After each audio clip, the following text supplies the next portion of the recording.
Tonight's Tales starts with Elena Markovich moving to India with her husband Arjun. She was expecting color, sound, and sunlight welcome her. In turn, what she found instead was a village wrapped in silence, where the dust never quite settled and every night smelled faintly of smoke. Their house sat at the edge of the sugarcane fields, 2 rooms and a veranda that looked out over a patch of dying grass. The villagers called her Mem Sahib, half polite, half curious, and the children ran after her scooter whenever she went into town for groceries. Arjun had grown up nearby, but had spent years abroad. He wanted to live quietly now, away from the city. In the beginning, Elena told herself she could learn to love the stillness. She planted jasmine outside the bedroom window and tried to get used to the hum of crickets that never stopped. But when the monsoon ended and the fields turned gray with ash from burning cane, the nights changed. It started with the smell, burnt hair. She woke one night thinking the house was on fire, but the air was clean, the stove cold. Arjun slept beside her, breathing evenly. The smell lingered for only seconds, but it came again the next night, and the next. The first time she saw it, she thought it was a shadow, a shape at the edge of the bed, thinner than a man, motionless. When she blinked, it was gone. By morning, she convinced herself it was exhaustion. She'd been trying to adapt to the heat, to the food, to Arjun's relatives dropping by unannounced. But that smell stayed. Burnt hair, always near her pillow. She didn't tell Arjun right away. He was gentle, but pragmatic, a man who believed everything had a reason if you looked long enough. When she finally mentioned the smell, he laughed softly and said, "It's the neighbors burning cane, Jan. You'll get used to it." She didn't. 3 months later, Elena found out she was pregnant. The doctors in the district hospital smiled and said everything looked normal, healthy. Arjun cried when he heard. They'd been trying for years. He started repainting the nursery that same evening, humming an old Hindi song under his breath. The pregnancy was smooth, but the nights were not. The shadow returned. It never moved, never spoke, just stood near the foot of the bed, its edges shimmering like smoke.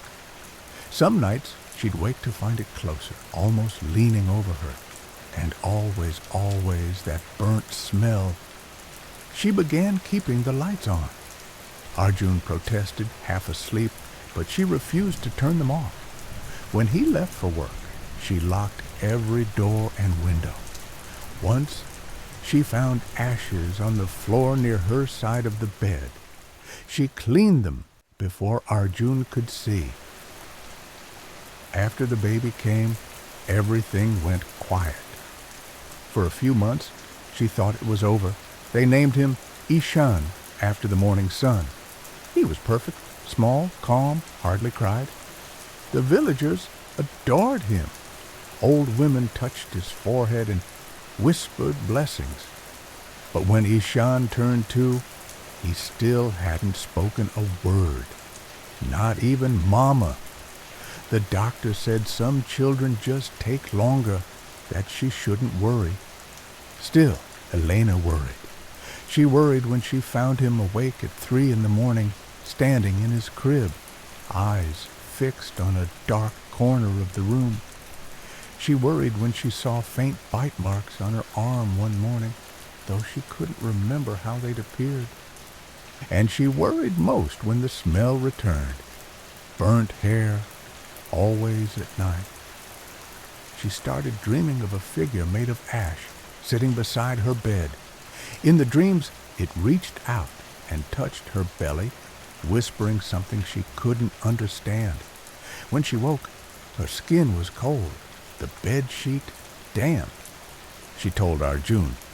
He tried to hide the fear in his eyes. "You're tired," he said. "Postpartum stress. You should see someone in the city." He drove her to a psychologist in Pune, a kind woman named Dr. Meera Joshi. Elena spoke haltingly, ashamed of the words leaving her mouth. The smell, the shadow, the dreams. Dr. Meera listened carefully, then said it was likely anxiety mixed with culture shock. Sometimes our minds translate fear into images we can't control, she said. You're safe, Elena. There's no shadow.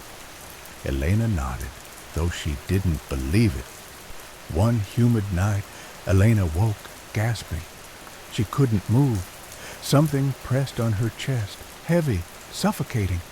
In the half-dark, she saw the ash figure again, closer than ever. Its face was gray and hollow, its edges crumbling like burnt paper. She felt something cold against her neck, a breath that wasn't human. Then, nothing. When she woke, the sun was up. Her nightgown was torn at the shoulder, her skin streaked with what looked like soot. Arjun was already outside cutting firewood. She said nothing. That evening, he noticed the marks. "What happened?" he asked. "I don't know," she said. "Did you go out?" She shook her head. He looked at her for a long time, then said quietly, "You haven't gone anywhere alone in months." He touched the mark on her arm, frowned. "It looks like teeth." That night, she dreamed again. The voice whispered the same word over and over, something that sounded like Ashiel. She told Dr. Meera the next week. The psychologist's calm expression faltered for the first time. "Don't read into names," she said. "Your mind gives things names to control fear." But Elena Googled it anyway. She found an old ethnographic paper archived online, written by a British missionary in the 1800s. The word Ashiel, spelled Ashel, in some accounts, was associated with a local fertility demon worshipped centuries ago in parts of central India. The god of ash, said to visit women in their sleep and leave them marked. She closed the laptop and vomited into the sink. The more she tried to convince herself it wasn't real, the more it was. Arjun began sleeping heavily, almost unnaturally. Some nights, she'd shake him, call his name, but he wouldn't wake until morning. Once, she tried to record herself sleeping, using her phone on the bedside table. The next day, the video was corrupted, just static and a flicker of gray light. She grew afraid of her own child. Ishan's eyes had changed. They seemed darker, older. When she held him, he didn't look at her. He looked through her. She told herself he was just quiet, that children were sometimes like that. But deep inside she knew. The same smell lingered around him, faint but constant. One afternoon, while folding laundry, she heard whispering behind her. She turned. Ishan was sitting on the floor, facing the wall, whispering to it in a rasping voice she didn't recognize. When she called his name, he stopped instantly and smiled. She told Arjun that night. He didn't answer. He sat on the edge of the bed, rubbing his face. "Please, Elena," he said finally, "you need rest." "You're scaring yourself." She laughed, sharp and hollow. "You think I want this? You think I want to smell burning every night?" He didn't reply. By the time Ishan turned 3, Elena was no longer allowed to be alone with him. The village doctor wrote to Dr. Meera, reporting that Elena had suffered nervous fits and once locked herself in the storeroom, screaming that the child wasn't hers. Arjun stayed calm, protective, but distant. He brought in an old woman from the temple to bless the house. The woman sprinkled ash on the threshold and murmured a prayer Elena didn't understand. The smell grew stronger that night. She tried to stay awake, but exhaustion won. In the middle of the night, she woke to tiny hands around her throat. Elena woke gasping, sweat soaking her nightgown. The hands that gripped her were small, too small to be human, too deliberate to be accidental. Ishan's face hovered above hers, expression blank, eyes blacker than she remembered. She tried to scream, but no sound came. Then the hands were gone. The room was empty. The faint smell of burnt hair lingered in the air, thick and choking. She stumbled to the crib. Ishan lay curled under the blanket, asleep, or pretending to be. Her hand shook as she touched his cheek. It was cold. She ran to the veranda and vomited into the dirt. The early morning mist made everything look unreal, blurring the sugarcane fields into a gray haze. Birds called, distant and normal, but she couldn't hear them over the pounding of her heart. Arjun appeared at the door, barefoot and rubbing his eyes. "Elena, what's wrong?" She turned to him, eyes wide, voice breaking. He tried. She stopped, realizing how absurd it sounded. Arjun pulled her into the house, holding her like she was made of glass. "You need to rest," he said softly. "I'll take care of him tonight." She didn't sleep. She sat on the veranda, staring at the fog, listening for the faintest whisper, the faintest movement. The next day, the villagers noticed her walking alone along the dusty road, muttering. She spoke of shadows and burnt smells, of a child who was not her son. The words terrified them, but they also pitied her. One old man whispered to Arjun that she had brought a curse on herself by coming from far away, by not understanding the land. Arjun held her hand, walking her home. She didn't protest.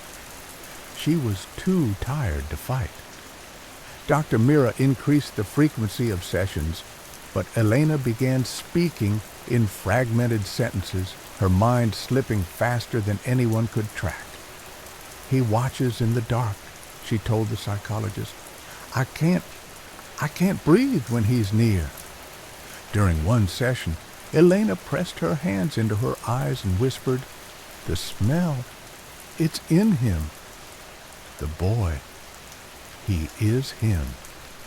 Dr. Mira noted down her words, her hands trembling slightly. Persecutory delusions, possible psychosis, sleep deprivation exacerbating hallucinations. But in the back of her mind, she could not ignore the consistency of Elena's reports. The bite marks, the smell, the static in recordings that should have captured nothing. Arjun stayed by Elena's side, ever silent, watching, exhausted.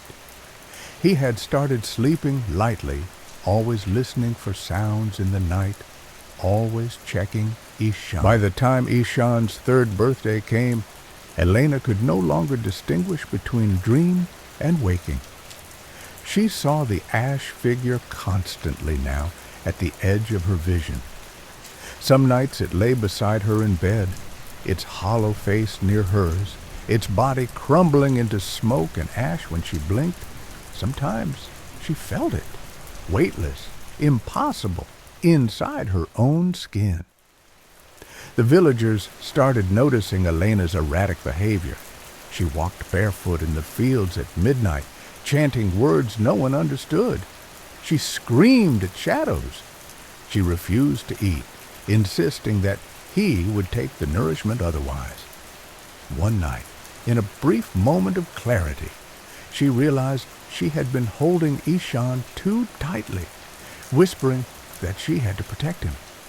But she also saw clear as day that the boy's eyes were darker than human, that his small hands could cause her more fear than she had ever felt. Arjun had tried to reason with her. You need to rest. You need help. She shook her head violently. It's him or me, Arjun. It's the child or me. It happened slowly, almost silently. The police report later would be clinical, noting only that Elena had taken her son in her arms, and that both had been found the next morning in the veranda, the boy cold and silent, and Elena shivering, whispering, "He tried to kill me." He tried. The villagers called it madness. The doctors called it postpartum psychosis, acute stress reaction, rare sleep disorders. Arjun refused to speak publicly beyond, she asked for help. We tried. She was not well. Dr. Mira's notes, later subpoenaed by investigators, were chilling in their clinical precision. Patient reports visual and olfactory hallucinations. Patient attributes external agency to child. Delusions persist despite reality testing. Caregiver at risk. Immediate psychiatric intervention advised.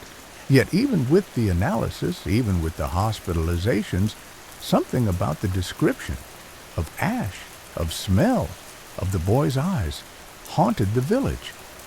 Some whispered that Elena had been cursed, that a spirit had come for her from afar. Others whispered that she had brought it herself. Elena never fully returned to the world. She was placed under care, heavily medicated, restrained when necessary, but she refused to eat properly, to sleep in rooms without windows, to live in spaces where the shadow could be. Arjun left the village months later, unable to stay with the constant reminders, leaving Elena under supervision. Those who visited her in the clinic described a woman who would stare silently for hours, muttering, wringing her hands, sometimes laughing softly at the empty air around her. The smell never left her room. Burnt hair, faint but persistent, as though the fire had never gone out. Some nights, the staff reported hearing a child's voice, unintelligible, whispering behind the locked doors. Dr. Mira's final report called it a tragic convergence of stress, isolation, and severe postpartum psychosis. But in the margins, she scribbled, "Patient insists on the boy. Patient insists on the ash. Patient sees him still." The village eventually forgot the foreign woman who came with dreams of sunlight and calm. The story persisted only in whispered warnings about women alone at night, about shadows at the foot of beds, about a smell that rises in the darkness and never truly leaves. No one ever saw Ishan again. Some claimed he had never truly been human. Some said he had been the embodiment of the shadow Elena could never outrun, that she had loved and feared the wrong child, the wrong thing. And in the quiet of the hospital room, in the edges of Elena's mind, the smell remained, the ash formed, and the hollow eyes waited, always just beyond the corner of her vision. In the end, there was no fire, no demon to confront, no clear evil to blame. Only the tragic unraveling of a woman trapped between worlds, hers, the village's, and the shadows that lived in her own mind. The story left those who heard it unsettled, questioning, was it madness, or had something truly touched her life? And in the silence of the sugarcane fields, where the wind stirred ash and dust together, no one could tell. If you survived this story, leave a like, so I know you're still here. Subscribe and share this, so others know what waits in the dark.